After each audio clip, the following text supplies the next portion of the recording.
Hello, I'm Ryan McEachern, and welcome to The DIG.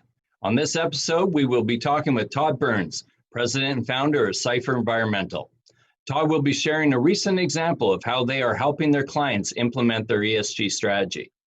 I'm really looking forward to speaking with Todd, as he is one of our most engaged members. And over the years, MSTA Canada has been key to helping him win business around the world.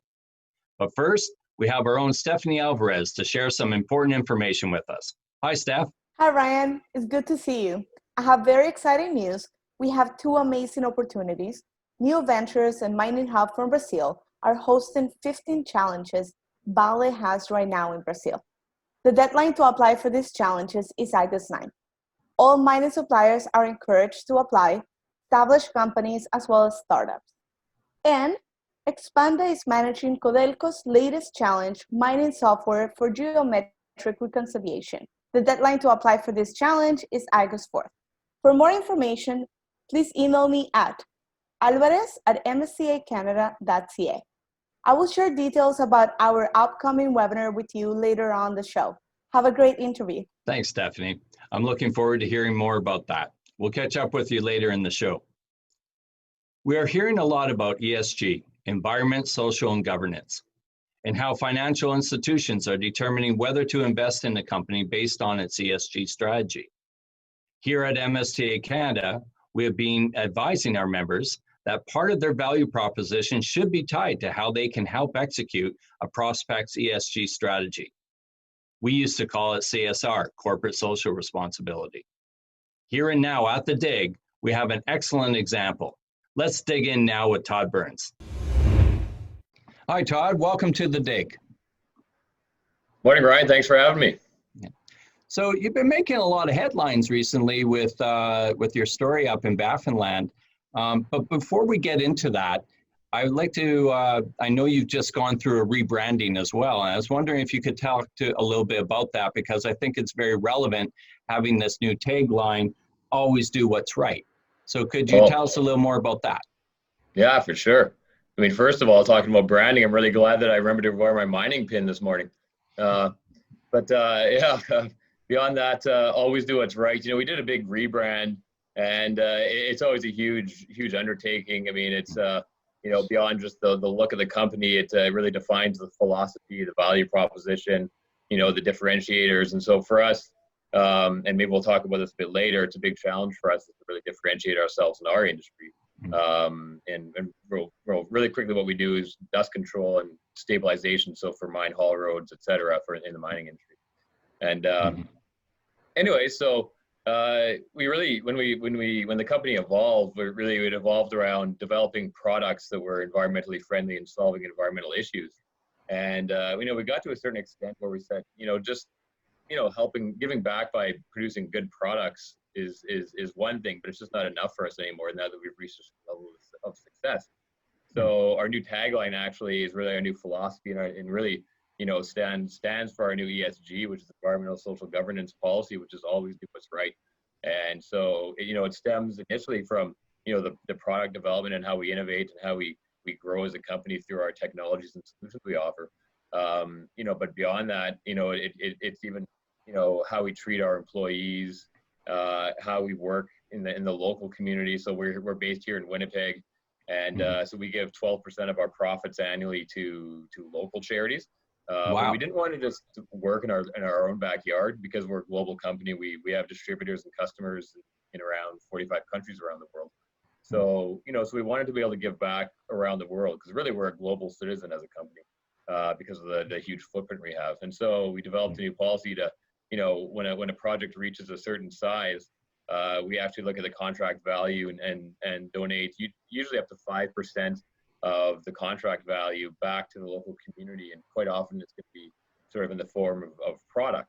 Now, our product being a dust control product, it actually fits really nicely in with CSR strategies for the mines, like how they get along with the community. And so it just seemed to be a really good fit. And so always do what's right. Just, I actually came up with it myself, and our marketing company was not too thrilled about it, because they'd come up with a totally different plan for us. And so, I took it a bit of a different direction, and so far we're really thrilled with some of the great work we've been doing, and looking forward to talking about it later today. Excellent, and I think it's a brilliant tagline, because, as you say, it encompasses so much of what you do to your clients, to your customers, and to your employees, and how you act as a corporate citizen around the world. So let's talk a little bit about the Baffinland story. So you have the client up there. Maybe you can talk a little bit about where that is, and then talk to us about how you're helping them with their ESG. We talked CSR, but now the terms seem to be ESG. Talk to us a little bit about this story. Yeah, I hope all the viewers are familiar with all these acronyms we're throwing out there. But yeah, Baffinland is a cool story for us. So it's actually our first successful implementation of this new policy where we're giving back to the local community.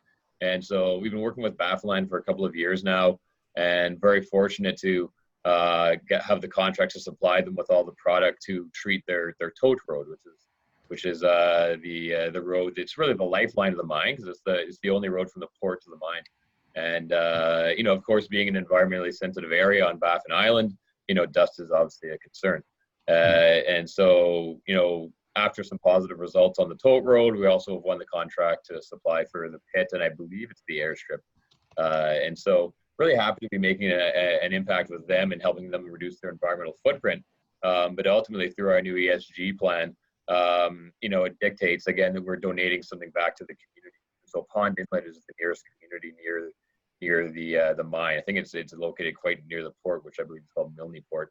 And so we donated 2 40-foot containers of our dust stock product, which is 38,000 liters. So that would be enough to do roughly 75,000 square meters of surface area. So I'm not 100% sure on how wide the roads are there, but if they're the standard, you know, 7.5 meter secondary roads we have in other areas of Canada, that would be roughly enough to do 10 kilometers of road. So quite a substantial donation to the community. So, you know, so it's our way of giving back to their community, but ultimately, you know, our ESG strategy is to help companies with their own internal ESG strategies through, you know, better community relations. And so we're certainly hoping that will be the case for Baffinland, and we certainly hope that Pond Inlet will have a healthier and safer community as a result of the implementation of our technology there. So we're pretty excited to see this whole plan come to fruition.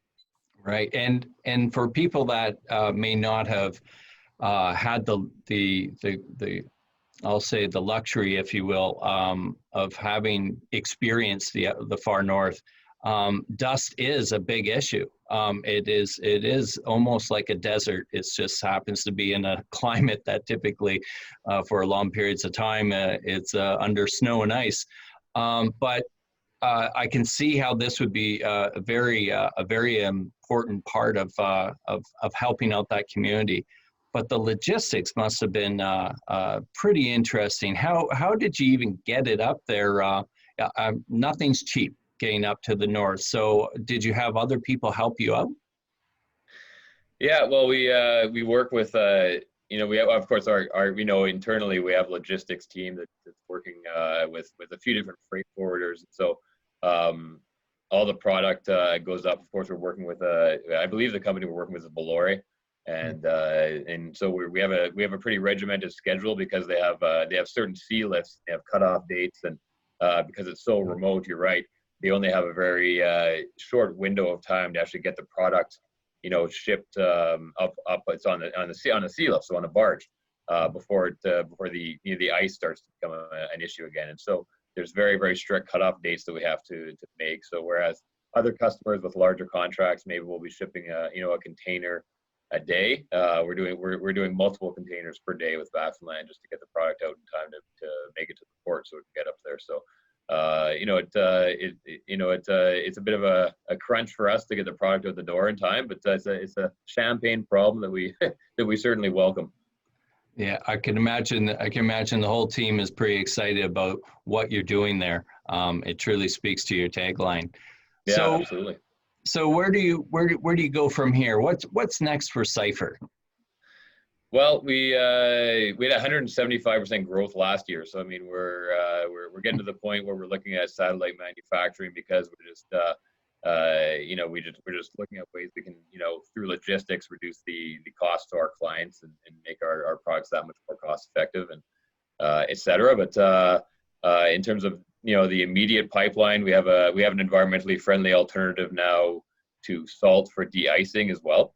So we've always been in the dust control area, and actually salt is the world's largest, you know, or most prevalently consumed product for dust control. So we've been competing against salt for years on the dust control side of things, and that's what I talked about in terms of, you know, solving environmental problems.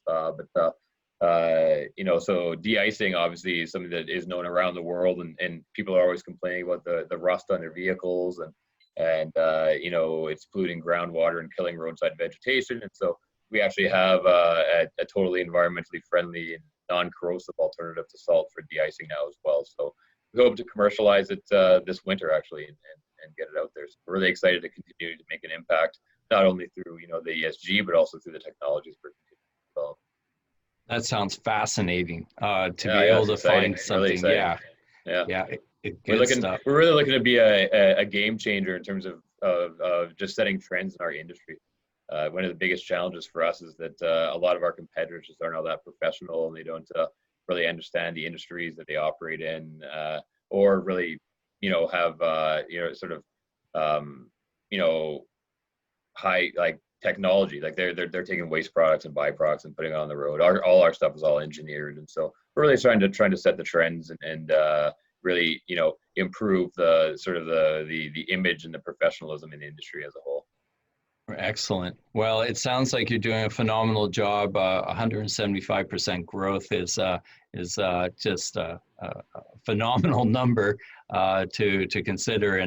And here at MSTA Canada, we're privileged to watch and be a part of how that growth has happened. So, Todd, I want to thank you very much for being on the show today. That's my pleasure, Ryan. Anytime. Okay, and we look forward to actually seeing more about what happens with Cypher in the near future. Take Absolutely. care. We'll send you the details on that de-icer as soon as it's ready. Excellent. All right. Cheers. And thank you for joining us on The Dig. But before we leave, let's bring back Stephanie. Hi, Steph. We have another important webinar coming up, I see. Hi, Ryan. We sure do. On August 4th at 11 a.m. Eastern Time, we will have a webinar in partnership with Expanded about PHP Tailings Challenge. Our speakers will answer any questions suppliers might have, and we'll give tips on how to improve their application. For more information, you can email me directly at alvarez@mstacanada.ca. As well, we are open for new members. Those interested in joining MSTA Canada can reach us at membership@mstacanada.ca. And one last thing, there won't be a show next week, but we will return on August 14th. Enjoy your long weekend, everybody. Happy holiday. Thanks, Stephanie. And I'll enjoy next week having that vacation. I'm Ryan McEachern. Take care and stay safe.